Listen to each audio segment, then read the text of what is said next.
नमस्कार, आप देख रहे हैं युवा दस्तक बिहार। मैं हूं सोनू कुमार। इस वक्त मौजूद हैं हम लोग यह जो है बैजनाथपुर से घेलार की ओर जाने वाली मुख्य सड़क मार्ग है और इसी के बगल से हम लोग गुजर रहे थे। उसी क्रम में देखे कि गेहूं का जो है कटाई पहले मजदूर से किया जाता था, लेकिन अब जो है बिहार में भी जो है मशीन के द्वारा कटाई किया जा रहा है। और देखिए मशीन के द्वारा कटाई भी हो रहा है और उसका जो है तैयारी भी किया जा रहा है, उससे जो है अनाज भी निकाला जा रहा है। आइए देखते हैं किस तरह से देखिए मशीन चल रहा है। हम यहाँ के जो मशीन के ओनर हैं उनसे भी जानकारी लेना चाहेंगे और आप लोगों को भी दिखाना चाहेंगे कि किस तरह से जो है इससे एक साथ जो है कटाई भी किया जा रहा है और जो है तैयारी भी किया जा रहा है।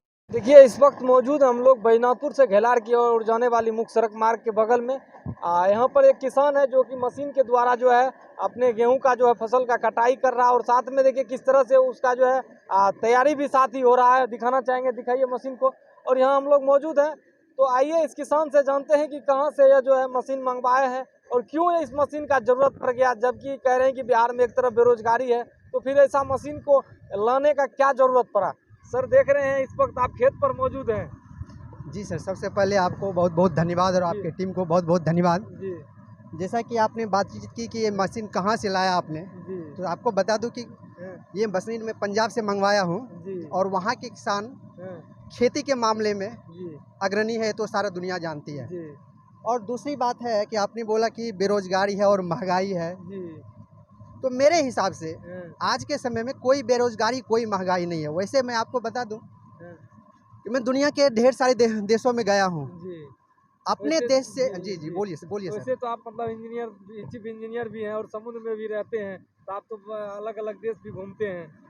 वो जी भी सर। जल मार्ग के रास्ते। जी सर, जलमार्ग के रास्ते में बहुत सारे कंट्री गया हूँ और जाता हूँ, ये तो भोलेनाथ का कृपा है जी और मेरे माँ पिताजी का आशीर्वाद। जी और वैसे मैं ज़मीन से जुड़ा हुआ क्योंकि हम लोग खेती करने वाले आदमी हैं जी और ये हमारी पैतृक संपत्ति है। जी और आज के समय में महंगाई का जो बात है, कोई महंगाई नहीं है, बेरोजगारी कुछ भी नहीं है। अभी देखिए, अगर आपने बहुत अच्छी बात किया कि मशीन आपने क्यों लाई। जी अगर जी अगर जी संसाधन हो तो जी खेती करने में कोई दिक्कत नहीं है। जी लोग काम करना नहीं चाहते हैं जी और बोलेंगे हमको रोजगार चाहिए। अभी देखिए, अगर रोजगार के लिए अगर आदमी ही रहता, जी तो मैन पावर अगर मिलता, तो मशीन लाने की जरूरत नहीं पड़ती। इतना गेहूं को कटवाने के लिए तकरीबन कितने मजदूर की जरूरत होता अभी?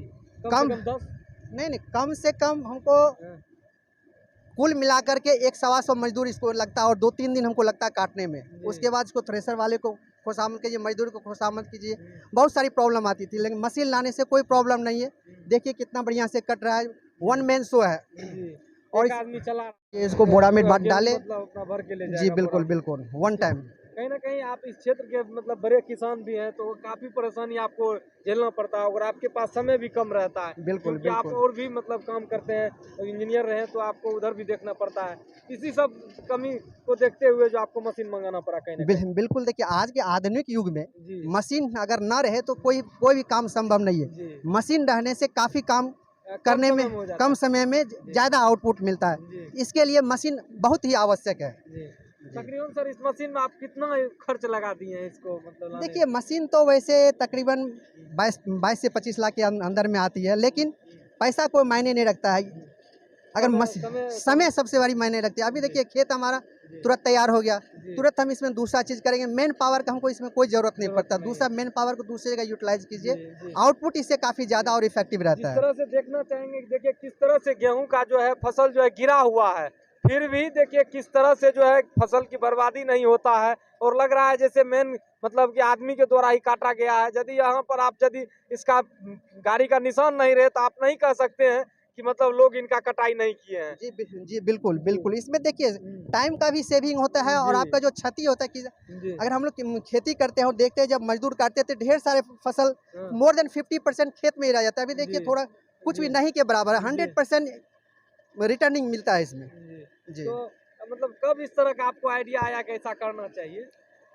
सर, देखिए हाँ, एक्चुअल में जो आपने बहुत मार्मिक बात पूछा है, जी वैसे जब मैं 2004 में अर्जेंटीना में था, जी देश विदेश जाता रहा तो कहीं को जी बाहर भी घूमने का मौका मिलता है, जी तो उस समय वहाँ पे देखता था आदमी आ रहा है हाँ, अपना जो खेती करने वाला या बाकी जो अपना कपड़ा वगैरह पहना और हाँ, मशीन से ही हर एक खेती करता। तो वहाँ के जी लोगों में जो बिजनेस कर रहा है, ठीक जी है, और जो खेती कर रहा है, यू कैन नॉट डिस्टिंग्विश। जी आप पता नहीं कर सकते ये खेती कर, लेकिन आपने और खेती कर रहा है, तो लोगों का एक मेंटेलिटी है ना, खेती करने वाला आदमी उसको लोग लो थॉट है, जबकि हमारा जो देश है कृषि प्रधान है, और पूरे विश्व में ये तो अभी काफ़ी अपने लोग डेवलप कर रहे हैं, लेकिन पहले के बनिस्बत अभी भी उतना डेवलप नहीं किए।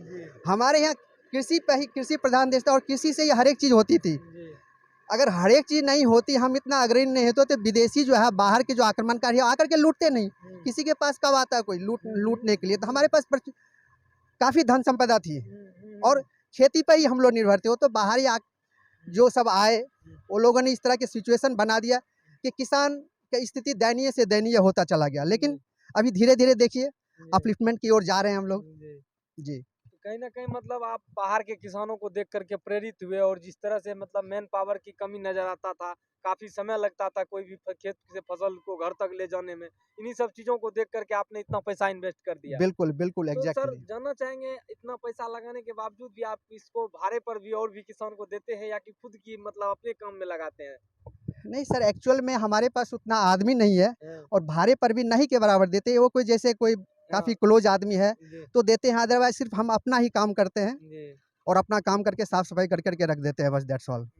मतलब जो है आप भाड़े पर नहीं देते हैं, कभी मतलब भाड़े पर नहीं चलाए सिर्फ? कभी इमरजेंसी केस ऐसा हो गया कि चलो भाई ये हो रहा है तो तो आज वो दे देते हैं, कॉपरेट अपना करना पड़ता है जी। तो कहीं ना कहीं मतलब तो ये मशीन को मंगाने से आपका काम जो है और आसान हो गया है, कहने का 100%, 100%। ये आपका हमारा कहना है? जो भी जी, खेती है जी, टोटल हम अपने से ही करते हैं। जी, इवन दो बाहर भी जाते हैं कभी काल, जी। फिर भी हमारा खेती भोलेनाथ की कृपा से होते रहता है, सब कुछ चलता है। कितना एकड़ सर खेती करते हैं आप तकरीबन?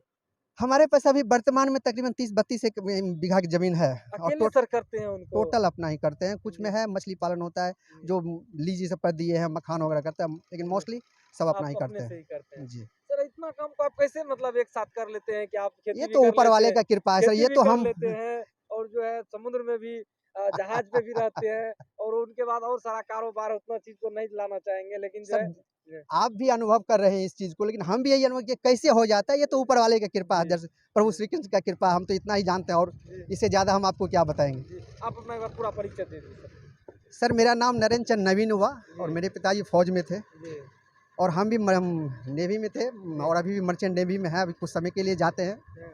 और उसके बाद अपना खेती बाड़ी देखते हैं। हमारे पास टीवीएस का शोरूम भी है, सब वो सब ऊपर वाले की कृपा से अच्छा खासा जी, चलते यही रहता है मतलब जी। गांव में ही लक्ष्मी लोग बाहर में पैसा लगाते हैं, टाउन में पैसा लगाते हैं, तो हमने सोचा क्यों ना हम अपने गांव में ही पैसा लगाएं, अपने गांव को ही अपलिफ्टमेंट करें जी, हाँ, ये मतलब लोगों को रोजगार दें। जी। देखिए सुन रहे थे कि यहाँ के जो है एक वृहद किसान भी हैं और बिजनेसमैन भी हैं, और जो है आईएम नेवी में जो है चीफ इंजीनियर भी रहे हैं, और समुद्र के मार्ग में भी जल मार्ग में भी जो है समुद्र पर जो है जहाज पर भी रहे हैं। और देखिए कह रहे हैं कि मैन पावर की कमी होने के वजह से हमें इतना रुपया इन्वेस्ट करके मशीन मंगाना पड़ा, और सर का कहना है कि मतलब मैन पावर के से जब काम करवाते थे तो समय पर जो है काम नहीं हो पाता था, क्योंकि अभी जिस तरह से देखिए मशीन लाने के बाद तुरंत ही अब खेत खाली हो गया, और यह खेत 1 से 2 दिन में बनकर तैयार हो जाएगा। लेकिन यदि वही मैन पावर से काम कराया जाता, 1 दिन 2 दिन 5 दिन इसको कटवाने में लगता, फिर इसको यहाँ से घर ढुलवा कर ले जाया जाता, या नहीं तो यहाँ फिर से तैयारी वगैरह इनको किया जाता, इससे अनाज निकलता, तब घर जाता, तब जा करके यह खेत खाली होता। लेकिन देखिए यह अभी के अभी तुरंत जो है मशीन के द्वारा जो है यह खेत खाली हो चुका है। तो देखिए कहीं ना कहीं इस वीडियो को देखने के बाद आप क्या प्रतिक्रिया देते हैं, कमेंट के माध्यम से बताएंगे। चलिए यह चीज़ यूनिक दिखा, कहीं ना कहीं जो है बिहार में खास दिखा, तो हम सोचे क्यों नहीं आप लोगों को भी दिखाने का प्रयास करें। तो चलिए यह वीडियो देखने के बाद आपको कैसा लगा कमेंट के माध्यम से बताएंगे। चलिए इस वीडियो में यहीं तक छोड़ रहे हैं, बाकी देख रहे हैं किस तरह से। सर इस मशीन का नाम नहीं बताया, क्या नाम है? ये एक मिनी कंपाइन है ये। मिनी कंपाइन। तो देखिए किस तरह से मिनी कंपाइन जो अभी खेत में चल रहा है, तो सोचे कि यह यूनिक चीज़ है, क्यों ना क्योंकि यह सहरसा और मधेपुरा जिला में कहीं नहीं देखने को मिला है अभी तक, यह यूनिक था, इसी वजह से आप लोगों को दिखाने का प्रयास किया। तो चलिए इस वीडियो में यहीं तक छोड़ रहे हैं, बाकी मिलते हैं अन्य खबर में अन्य वीडियो के साथ। जय हिंद, आभार, जय बिहार।